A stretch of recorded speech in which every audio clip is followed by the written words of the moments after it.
Hola amigos de Soy Yoruba, es un placer estar con ustedes. El día de hoy tenemos un invitado especial y también estamos en un lugar mágico, al menos para mí, Ricardo Ochoa.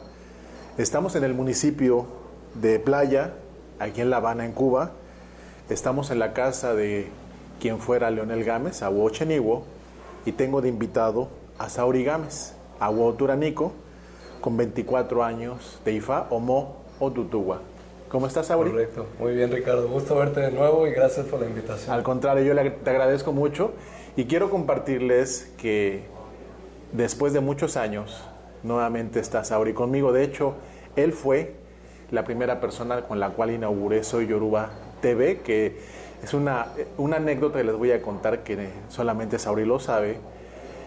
Cuando se inicia este proyecto, inicialmente fue en televisión por cable. Y se hizo toda la gestión, se hicieron los programas, se hizo un serial de 12 programas, con el primero con Saori. Sin embargo, no salió ese programa. Se anunció con bombo y platillo como pues el primer espacio responsable, serio, de difusión de la cultura yoruba, y no salió ese programa por una cuestión de la propia televisora. Y recuerdo perfectamente que Saori pues en algún momento me preguntó qué está pasando, si esto era serio. Y sí, yo me sentí muy apenado con Saori porque era nuestro primer programa, era el lanzamiento de algo serio. Ya había otras plataformas, ya había otras iniciativas, pero como Soy Yoruba o como el proyecto no lo había. Y estamos aquí hoy, muchos años después, y estamos en esta casa donde yo me hice Ifa hace casi 24 años. Sauri, estás recorriendo, estás viajando, estás documentando y hoy día estás en un proceso de enseñanza. Te quiero preguntar, ¿en qué año visitaste Nigeria por primera vez? Si mal no recuerdo, era el año 2006, Ricardo. Más o menos, yo tenía 14 años, yo estaba en la secundaria y mi papá me hace la invitación para hacer mi primer viaje a Nigeria, que era su segundo viaje a Nigeria. Entonces, más o menos en el 2006. Más o menos en el 2006. Ahora te quiero preguntar, ¿y qué recuerdas de ese primer viaje? Lo tengo muy presente, tengo muy claros muchos de los recuerdos de ese viaje. Desde la recibida que nos dieron, en ese caso era Baba Ifadara, Iborimeji, que es más conocido como Ifa Glory, sí. Fue nuestro host, y desde ese momento, más los recorridos en carretera, que son muy caóticos en Nigeria, hasta la parte de los procesos ritualísticos, las ceremonias, las celebraciones, los cantos a Ifa, y hay muchos versos. Ese Ifa Glory es el Oluwo ¿de qué región? De Oyo. De Oyo. Y también está dentro de los alcances de lo que se conoce como Oyo Alafin. Ok. ¿Y recuerdas en ese viaje qué ceremonias o cuál era la iniciativa de tu padre? Digo, tú lo acompañaste más en un plan de invitado, ¿cierto? Correcto. Pero ¿recuerdas qué iba a hacer en particular tu padre, aparte de documentar y aparte de acrecentar su conocimiento? Principalmente era documentar.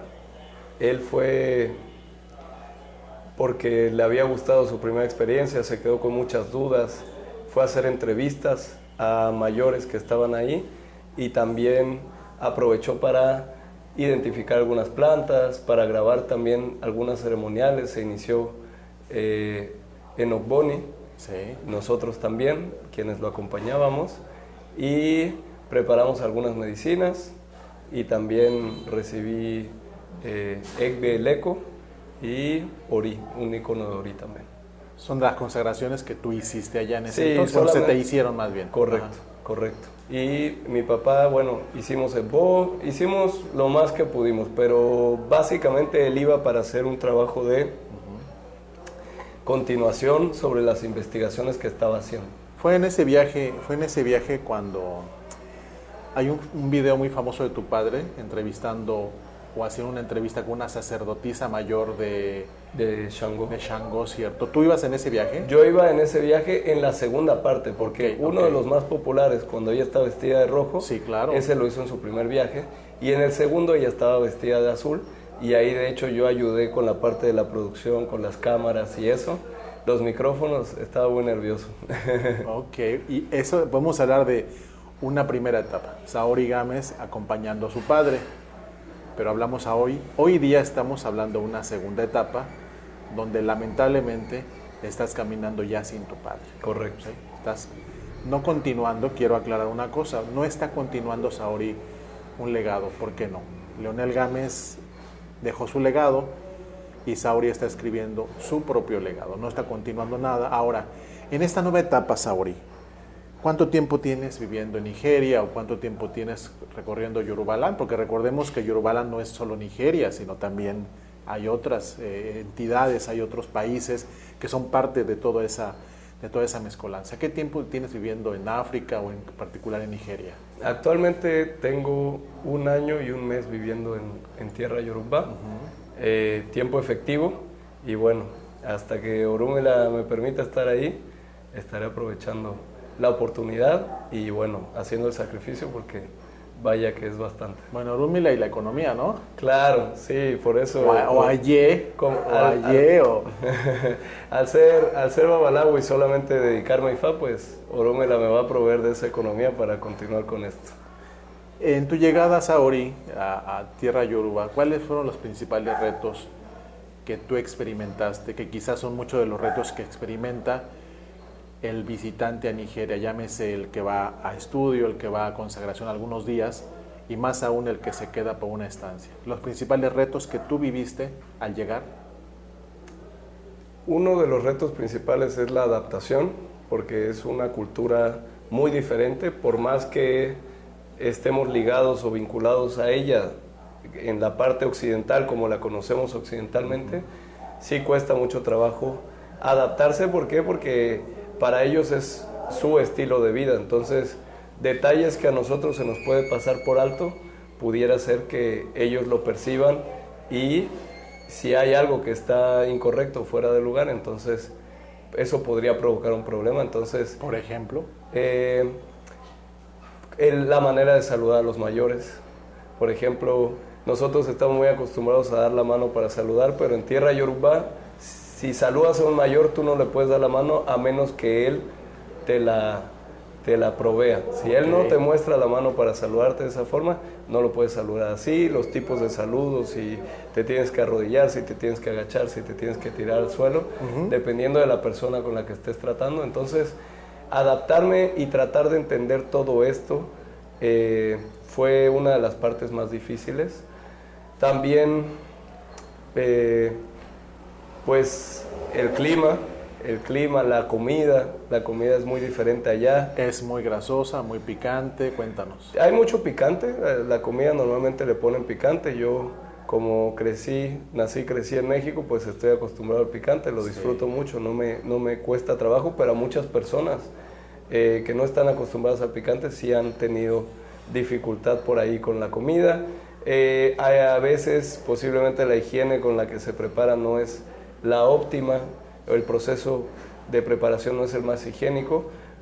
Todo depende de las regiones. Entonces, y también cuando compartes el plato con la gente, que meten las manos todos, que al menos para nosotros en Occidente no, como que no nos encanta esa parte. Así es. Sin embargo, es algo muy propio, inclusive es una falta de respeto que tú no comas como ellos, ¿cierto? Es correcto, en muchos lugares. Sí, sí. Entonces, adaptarse a eso y bueno, tener la apertura y la disponibilidad y hacer ese esfuerzo, porque al final yo soy el que está interesado en descubrir más de su cultura, descubrir más de cómo practican ellos nuestra religión, porque la religión es nuestra, pero la cultura, o sea, la forma en la que vamos a investigar la cultura les pertenece a ellos.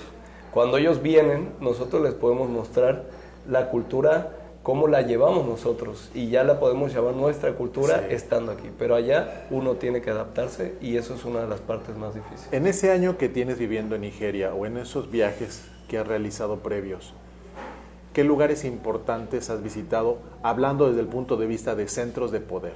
Sí, porque lugares interesantes debe haber seguramente muchos, pero desde el punto de vista religioso, centros de poder, ¿qué lugares has visitado que a ti te han impactado, que tú has sentido esa energía? Como bien dices, son muchos lugares interesantes, son muchos también. Centros de poder, también hay bastantes, es decir, por ejemplo, en el pueblo de Oño me tocó subir a una montaña donde vive Orisha Agba. ¿En el pueblo de? Oño, O-Y-A-N. Ok. Y que de hecho es el pueblo de donde viene Osao Loño. Entonces me tocó visitar esta divinidad, Oke Agba, que es, bueno, que vive en una montaña.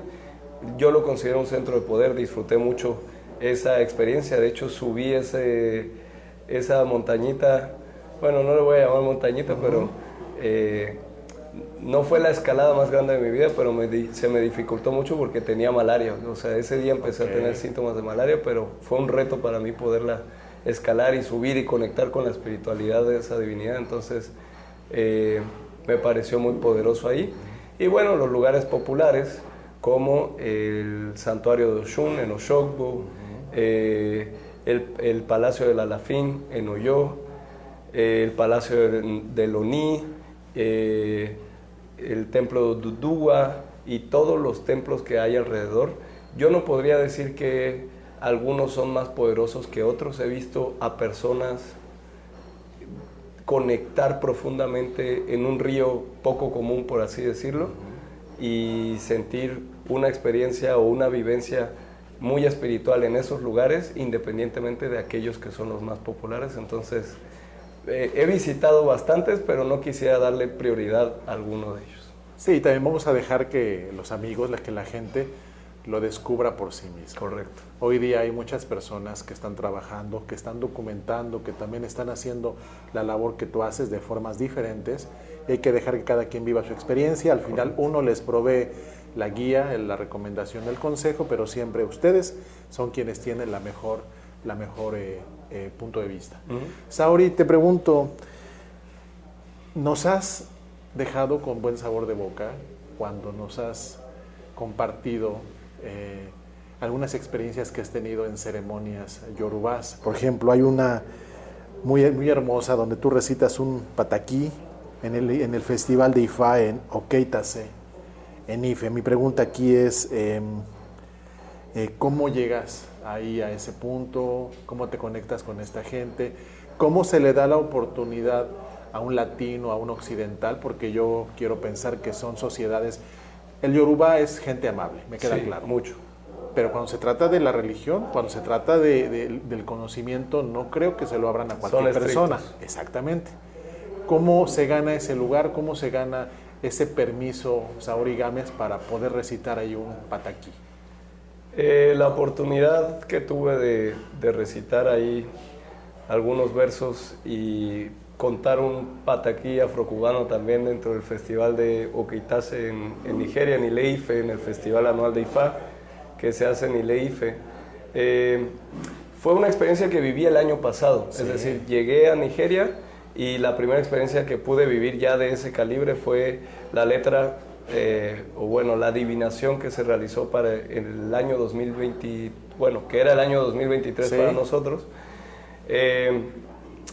Y afortunadamente también esa vez se dio todo como miel sobre hojuelas, es decir, me tocó estar hasta el frente, observar el proceso de adivinación, de veneración a Ifá, cuando se realizó el Ebo, todas las personas hablando, y en ese momento yo no quería hablar, estaba recién llegado a Nigeria y estaba en presencia de muchos Araba, estaba en presencia del Araba Valle, estaba en presencia de una comunidad muy grande de babalawos, iba con mis amigos de Oyo, de la familia Ifá Toquí, y nada, me daba un poco de pena. Había salido el Odu Irosunsa,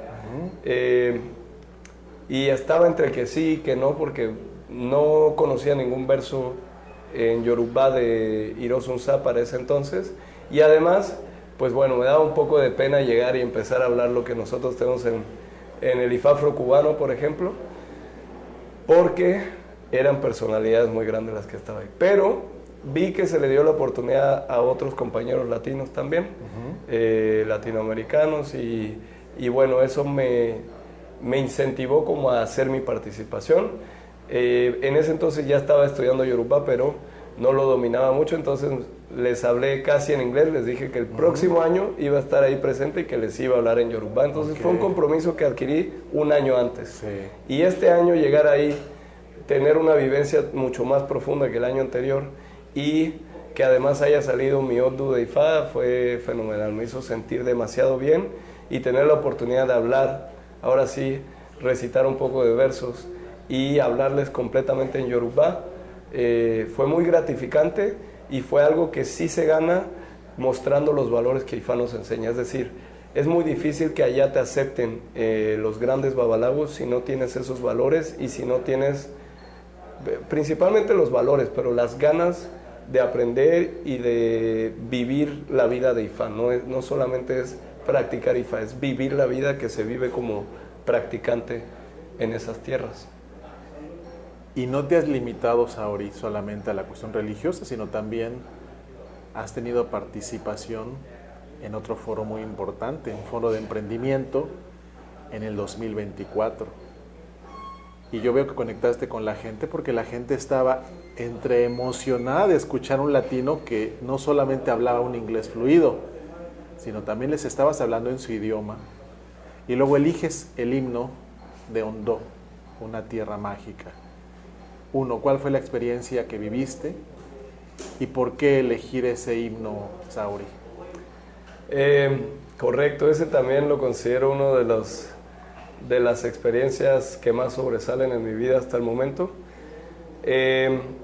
Siempre me ha gustado el emprendimiento, siempre me ha gustado desarrollar actividades, no solamente dentro de la vida religiosa. Sí, considero que para tener un impacto en sociedades que tienen otras creencias, y mostrar lo poderosas o fuertes que son las propias, pues hay que desenvolverte en otras áreas sin perseguir o sin tratar de llamar la atención solamente para la parte espiritual, sino que el espíritu de anotar que aquello en lo que está enfocado funciona. Entonces, eso fue a través de un amigo que se llama Faith Olaniji.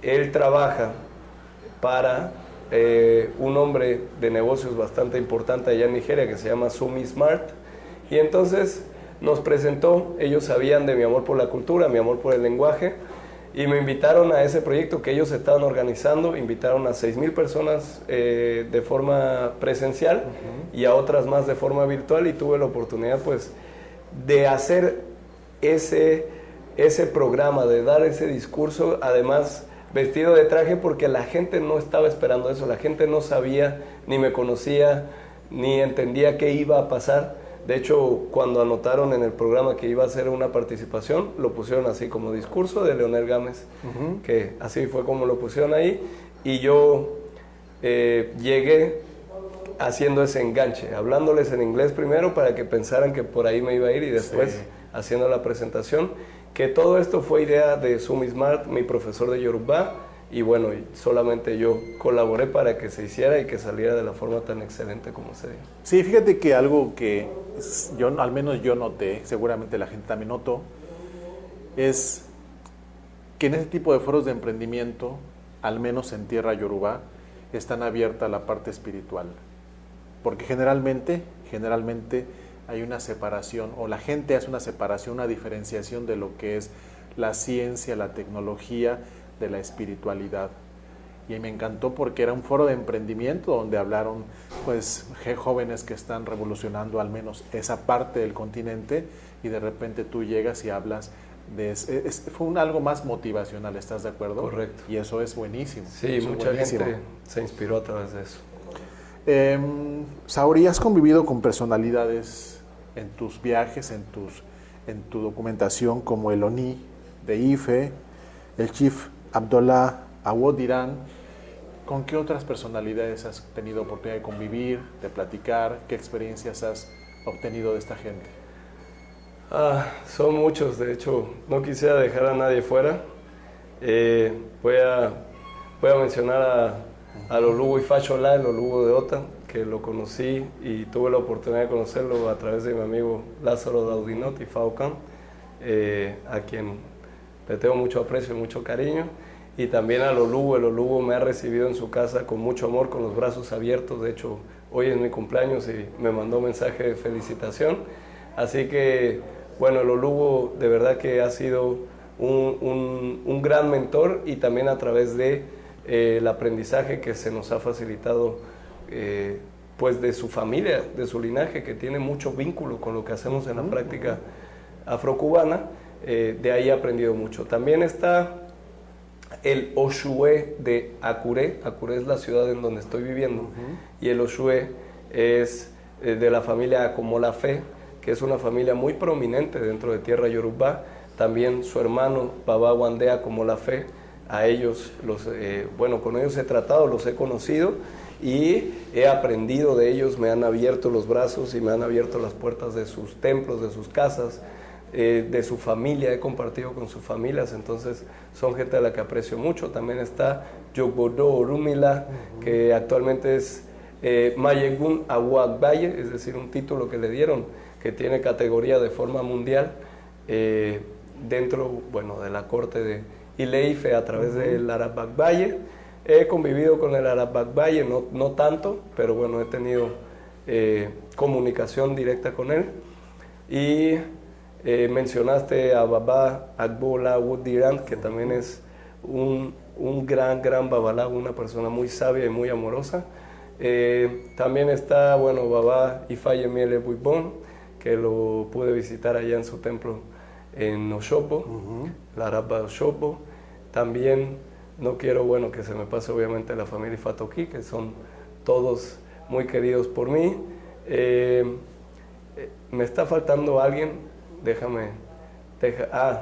También he convivido y fui bien recibido en el templo de Baba Xolakbadek Popolá. No sé, son muchas personalidades, muchos personajes que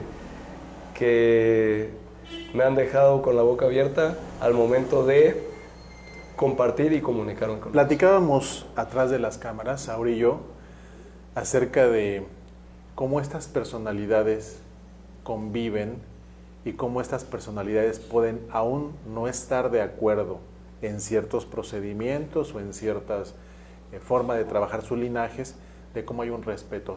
¿Te acuerdas? Te platicaba, no quiero mencionar lo que platiqué con Sauri, son cosas muy personales, pero hablaba un tema acerca de, por ejemplo, Yanifas, por decir el tema, y como para algunos linajes es muy reconocido, algunos no lo reconocen, lo critican, pero hay un respeto, tú me decías, ¿cierto? Sí, yo te comentaba eso, que a mí me ha dejado sorprendido la forma en la que ellos practican el respeto, porque en Latinoamérica estamos acostumbrados a decir, yo respeto, pero, y ahí viene un comentario con mucho veneno, ¿no? Entonces, allá respetan, y aunque no estén de acuerdo con algo, se limitan mucho a hablar o a compartir detalles. De verdad que sí se respetan, aunque sus prácticas sean diferentes, porque allá la diversidad existe también. Es algo que nosotros no entendemos mucho en Occidente, porque no hemos pasado o caminado por tantos lugares allá, y entonces venimos de una práctica que se estandarizó,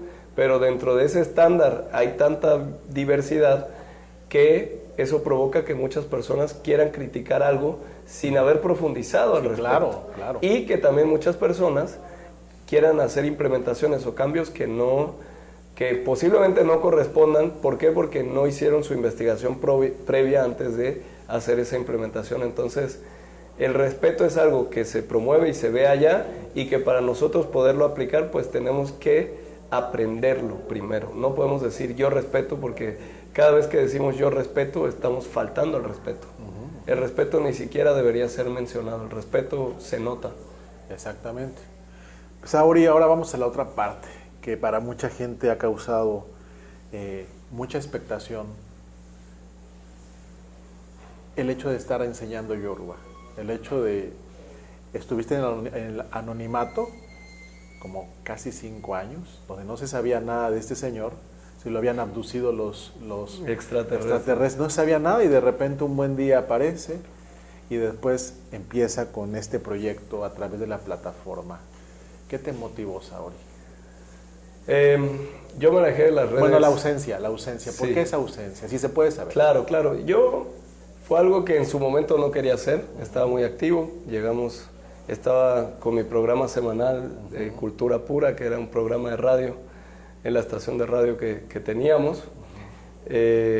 Bueno, de hecho tú fuiste invitado ahí también.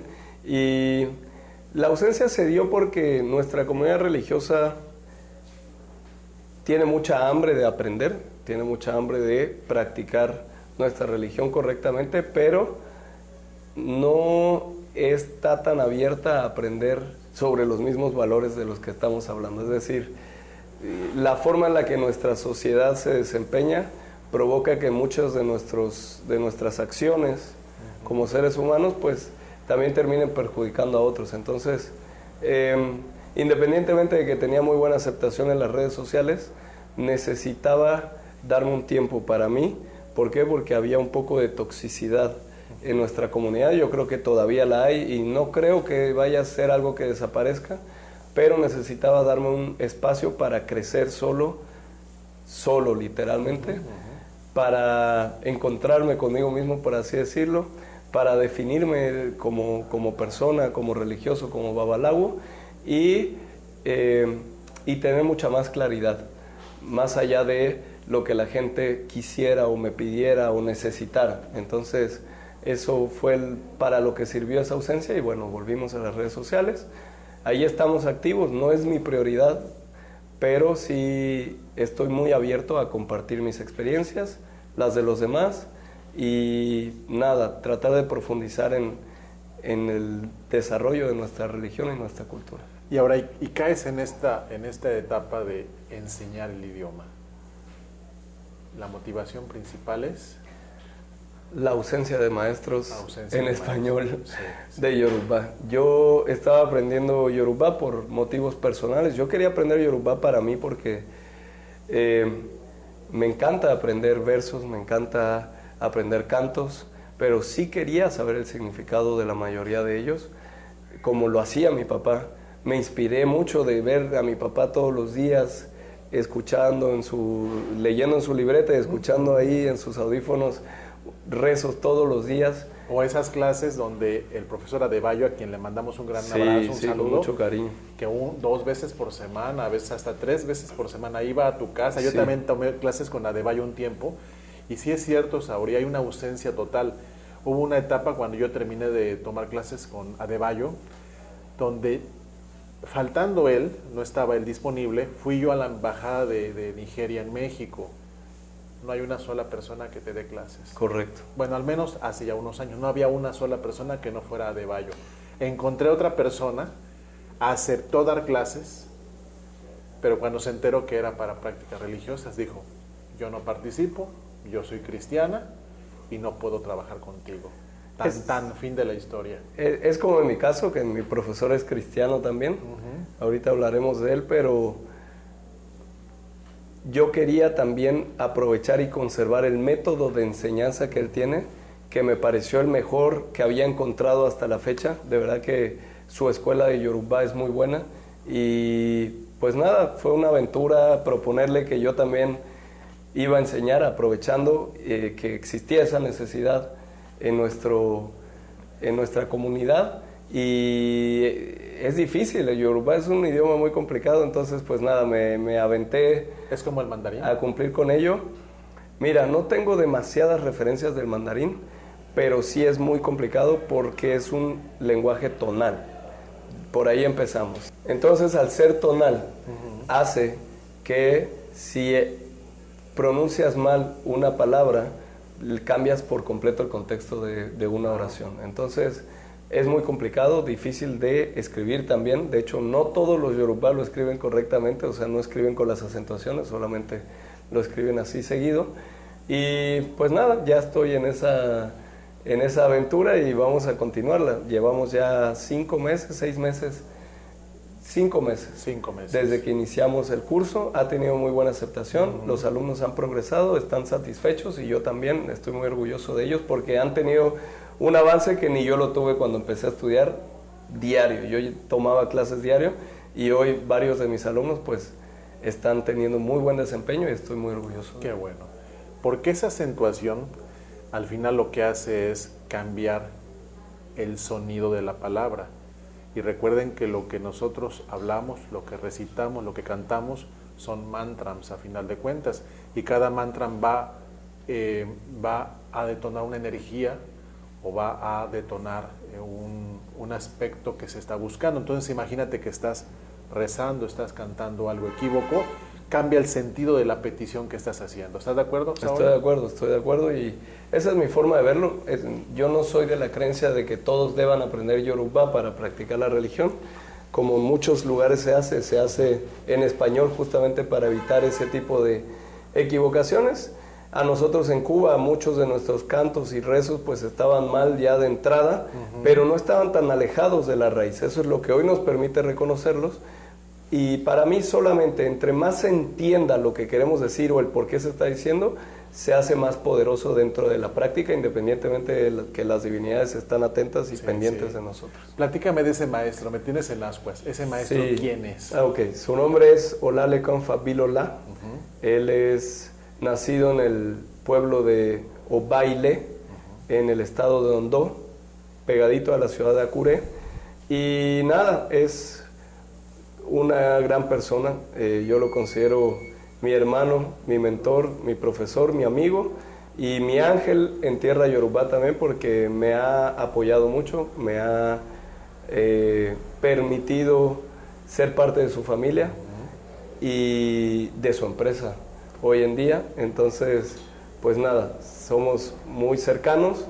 Es un gran profesor y, como te dije, es cristiano. Ni siquiera practica nuestra religión, pero es alguien que está muy apasionado con la cultura yorubá y él sabe que la cultura no puede desprenderse del contexto religioso, así que es alguien que nos ha aportado mucho y bueno, a través de las dudas que yo genero o que personas cercanas a mí generan, él nos ayuda a resolverlas también y es alguien que vale mucho en general para la sociedad yorubá, no solamente para nosotros practicantes de la religión, sino para la sociedad yorubá, porque hace un trabajo de rescate del lenguaje y de cultura muy fuerte.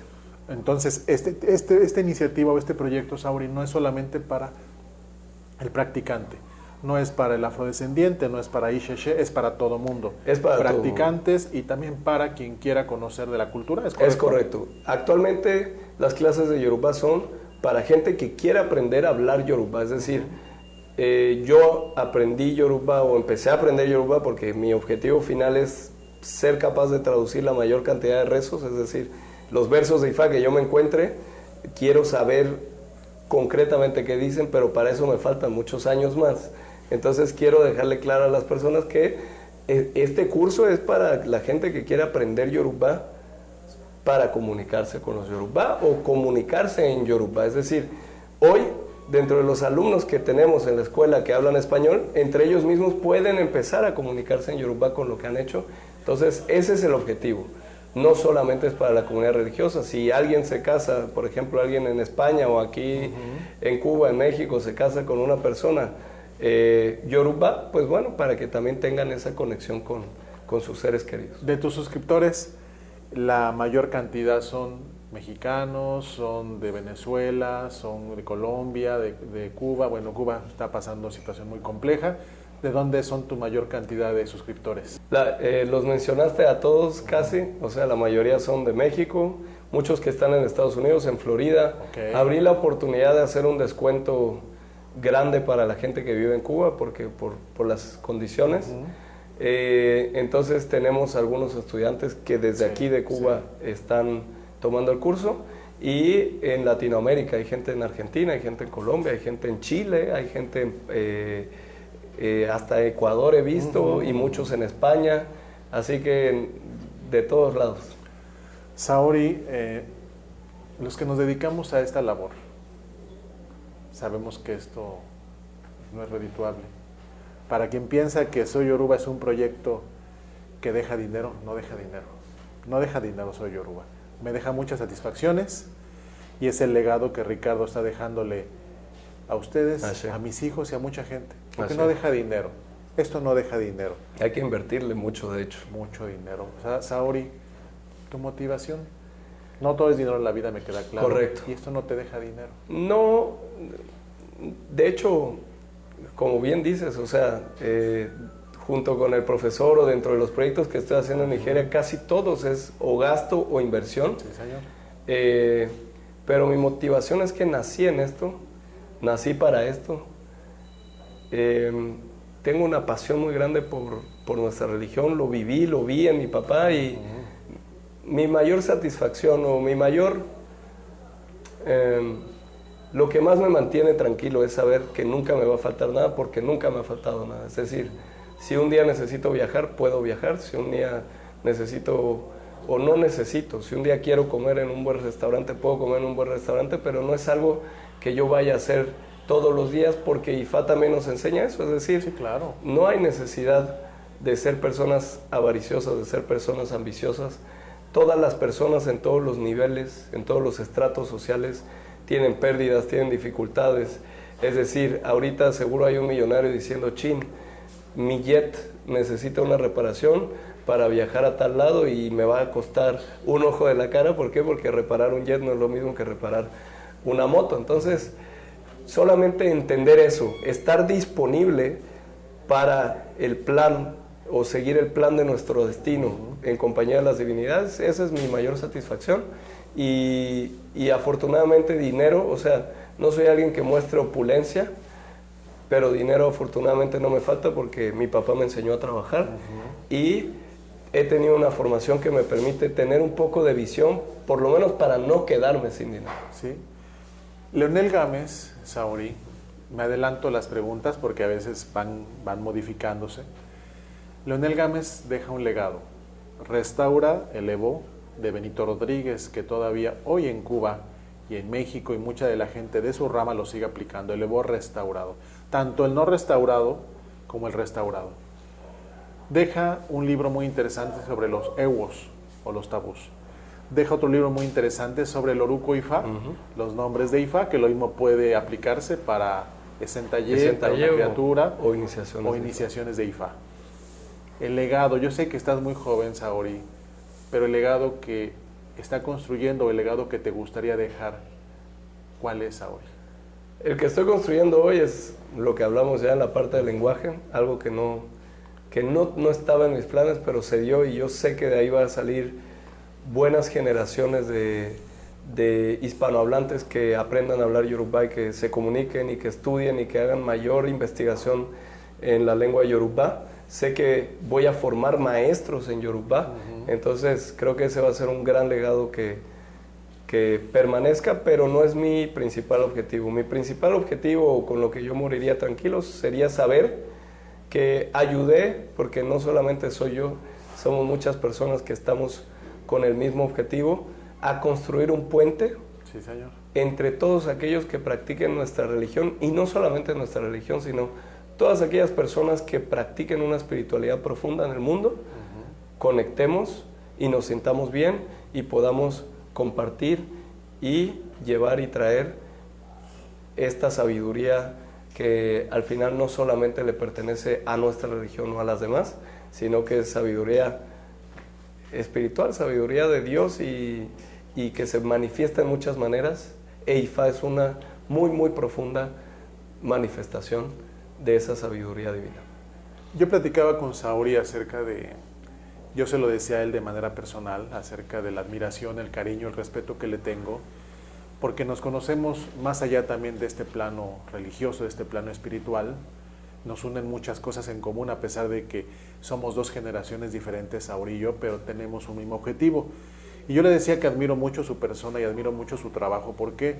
Porque para mí, vamos a quitar esa palabra influencer, eso al menos a mí, Ricardo Ochoa, no me encanta esa palabra de influencer, porque cualquier tonto se monta con una cámara, hace una bola de estupideces y ya es un influencer.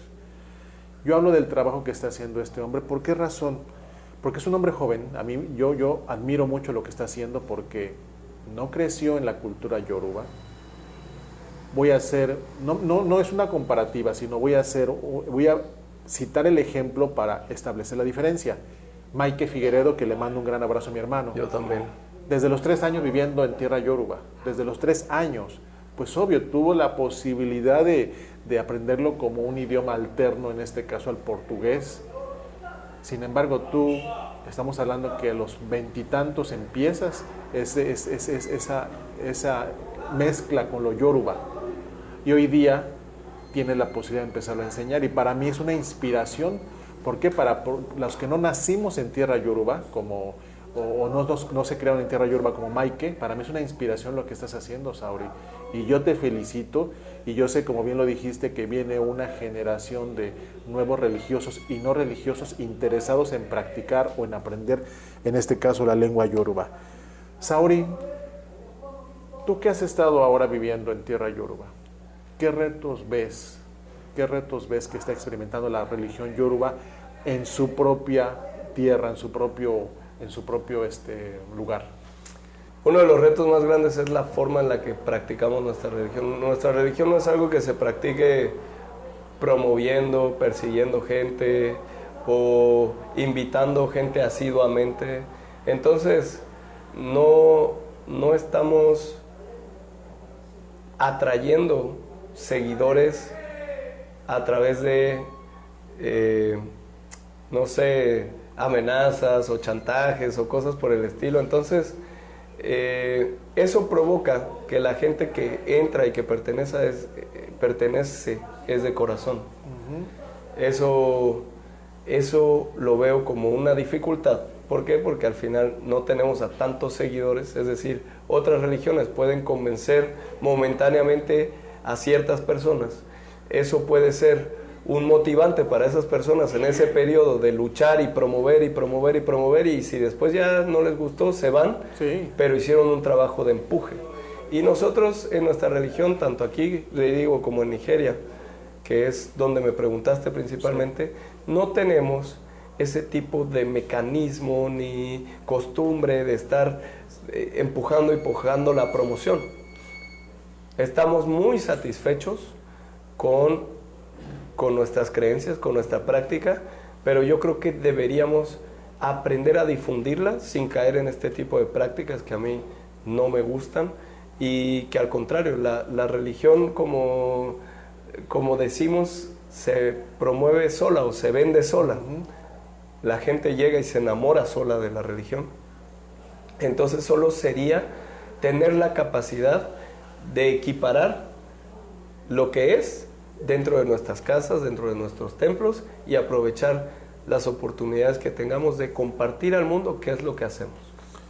¿Qué tan difícil, Saori, ha sido para ti llevar el apellido Gámez?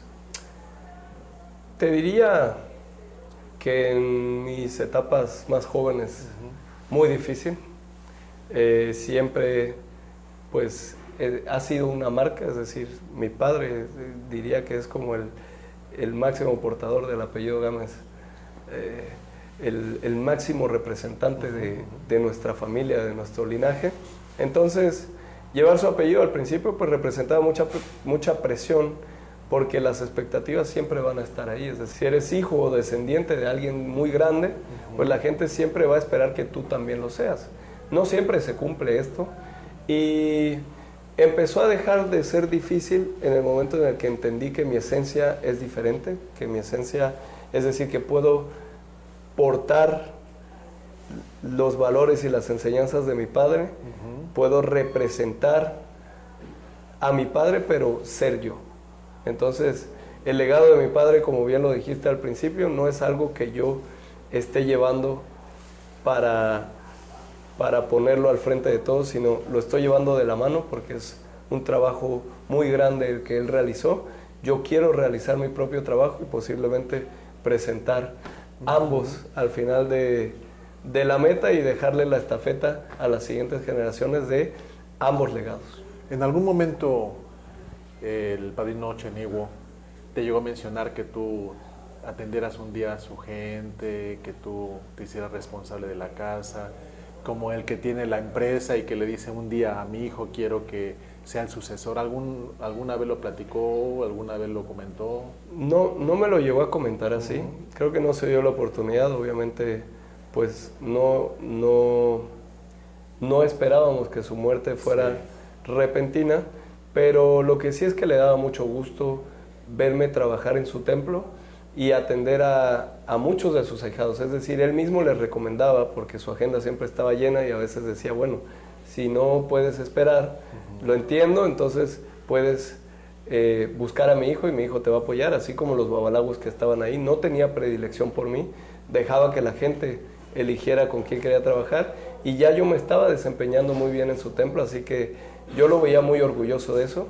Y lo que sí me decía era que él quería que yo continuara y que aprendiera bien lo que él me enseñaba para darle un seguimiento y bueno, es lo que ha estado sucediendo hasta ahora. Publicaste hace no mucho una foto donde eres un niño muy pequeño y estás como haciéndole bobo, por decirle así, a un mayor, ¿no? Sí. Y todos los papás generalmente tenemos un recuerdo. Yo me acuerdo que en una entrevista que le hice a Víctor Betancourt, a quien le mando un gran abrazo. También yo. ¿Él estuvo en tu IFA? Él estuvo en mi IFA, Víctor Gunda Panaya. Fíjate que platicábamos en otra entrevista, en otro trabajo que estamos realizando, Sauri y yo, de que en su IFA hubo una pléyade de personalidades, ¿cierto? Sí, muchos.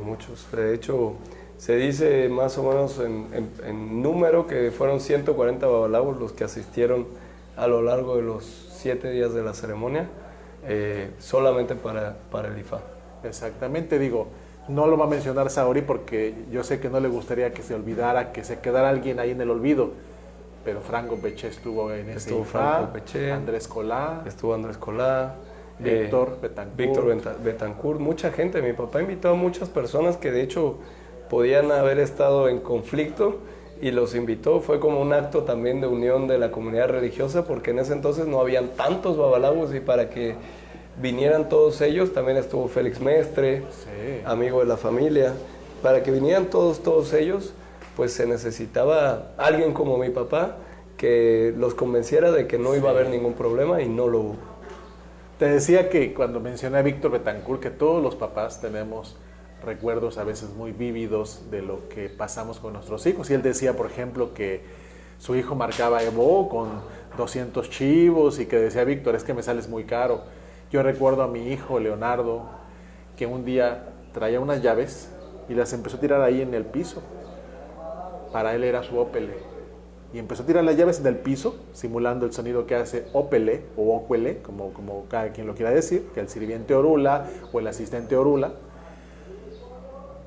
Y me estaba consultando mi hijo y me marcó un Evo con 10 chivos y un rollo. ¿Tienes algún recuerdo de tu padre, tú siendo pequeño, cuando tú interactuabas con la religión, cuando agarrabas un pollito? Tengo muchos. Te voy a contar el que se me está viniendo a la mente, sí. Pero sí, esa foto de hecho fue aquí, en ese lugar, sí, la que mencionaste. Y sí, me gustaba tirar coco, me gustaba fingir que estaba haciendo Evo y pedía las cosas, es decir, le decía a mi mamá que me preparara el tablero, pero si no veía polvo en el tablero, le decía que faltaba que le echara, o si veía el paquete del Evo muy incompleto, le pedía que le echara cosas. Y una de estas anécdotas, a ver, que no era un niño también, entonces el contexto no es ofensivo, por así decirlo, pero un día le quité todas las cabezas al ganado y a los animalitos del nacimiento del árbol de Navidad. Entonces cuando llegaron estaban ya los animalitos sin cabeza y pues básicamente era como una réplica, ¿no? de la parte que nosotros, y que para nosotros es importante el sacrificio que realizamos a nuestras divinidades. Sauri, ¿qué extrañas de México? Ya para terminar, ¿qué extrañas de México, tu país? Digo, yo sé que tú eres mexicano, pero también adoras a Cuba. Sí. ¿Qué extrañas de México? Sí, mi identidad está entre ambos países. Si yo digo que a la mitad, ya si me ponen a escoger en su momento, les daré otra respuesta, pero no, o sea, yo a México ha sido mi tierra, o sea, México ha sido un lugar en el que he aprendido mucho, me he desarrollado bastante, he visto demasiadas cosas. México es un país culturalmente rico, la misma espiritualidad de esa tierra es muy, muy poderosa. Entonces, nada, estoy muy agradecido, me siento bendecido de haber nacido en México, de haber tenido un padre cubano y de haber estado vinculado con la cultura también de este país. Y de México actualmente lo que más extraño son los tacos. Muy bien, espero que pronto te haya la oportunidad que estés por allá, Sauri. Taquitos al pastor. Taquitos al pastor. Consejo, para finalizar, Sauri, ¿qué consejo le das a todas aquellas personas que están adentrándose en la religión yoruba, llámese practicantes, llámese consultantes? ¿Qué consejo le das a esa gente, a esa nueva generación? Todas las personas que estén interesadas en practicar o en seguir esta religión, los invito a tener un poco de mente abierta. No se puede pertenecer ni practicar esto sin tener mente abierta, pero también a buscar conectar no desde el vacío. La mayoría de las personas que llegamos a alguna religión nueva o que cambiamos de religión o que queremos adentrarnos en un mundo nuevo, muchas veces lo hacemos desde el vacío, desde el necesito que me llene, ¿no? Entonces, los invito a no hacerlo de esa manera para evitar caer en manos de estafadores, para evitar que se fanaticen, para evitar que su proceso no sea tan benéfico, sino tomarlo e irlo dejar entrar poco a poco y conectar con esto. Todo aquel que ha conectado con esto ha visto el poder que tiene, la belleza que tiene, la profundidad que tiene, así que no lo hagan desde el vacío, sino reconózcanse como seres humanos. Si hoy están vivos, es decir, ya tienen algo de divino dentro de ustedes, por lo tanto, solo hace falta abrir la llave para conectar su divinidad con las divinidades del exterior. Exactamente, su divinidad, recordando que la divinidad más importante de los seres humanos no es el Orisa Lambatori que te fue coronado, es este. Ori. Ori, sencillamente. Y dice un refrán muy afrocubano: si mi cabeza no me vende, no hay quien me compre. Sauri, estoy muy agradecido nuevamente. Gracias, Ricardo. Nos une a Sauri y a mí una amistad, nos une un objetivo, una visión, y agradezco infinitamente tu tiempo, tus luces, y espero que no sea la última vez. De hecho, hay unos proyectos que traemos trabajando por tiempo, a hoy no se puede, pero yo creo que ese es el pretexto para irte a visitar a Nigeria. Continuar. Eres bienvenido a Nigeria. Es el pretexto. Te agradezco también, Ricardo, la entrevista y la difusión que le das a muchas voces que necesitan ser escuchadas desde diferentes ángulos de nuestra práctica. Siempre he admirado el trabajo que haces. Es algo que muchos debemos agradecer y que, nada, te felicito. Siempre lo hago públicamente también en mis redes porque haces muy buenas entrevistas, así que continúa con ello. Gracias, Sauri. Para mí es un motivante y al final Soy Yoruba es un programa, es una iniciativa de ustedes para ustedes. Mi nombre es Ricardo Ochoa, los veo en la próxima emisión, llámese desde Cuba, de Venezuela, Nigeria o donde me inviten. Estamos en contacto. Bye, bye.